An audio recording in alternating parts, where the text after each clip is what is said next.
नमस्कार मित्रांनो, पंढरपूर नगरपालिकेची निवडणूक ऐन तोंडावर आलेली आहे. मात्र आतापर्यंत आपण पाणी, वीज, रस्ते, खड्डे याच्या पुढे कधी गेलेलो नाही. विकासाचं राजकारण आता यापुढे करायचं आहे. तर सर्वांना एक विनंती आहे की मी जो विषय मांडणार आहे तो तुम्ही प्रत्येकाने शेअर करा आणि तुम्ही ही मागणी एकट्यानं मी करून चालणार नाही. प्रत्येक नागरिकांनी ही मागणी केली पाहिजे.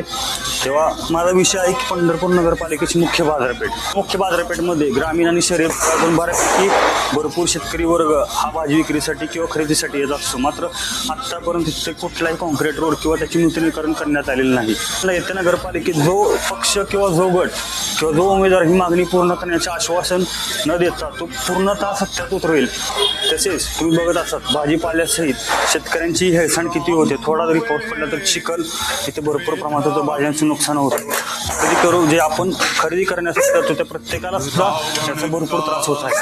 तर यामध्ये मी आराखड्यात दाखवल्याप्रमाणे जसं व्हिडिओमध्ये मी दाखवणार आहे त्याप्रमाणे तुम्ही सर्वांनी ही मागणी येत्या नगरपालिका निवडणुकीत भरपूर प्रमाणात तुम्ही उचलून धरावी आणि जास्तीत जास्त लोकांपर्यंत पोहोचवावी हीच विनंती. हा बाजारपेठेचा आराखडा आहे. तसेच कॉन्क्रीट रोड झाल्यानंतर एरिया कसा दिसू शकतो व पूर्णतः काम अंतिम झाल्यानंतर हा असा दिसू शकतो.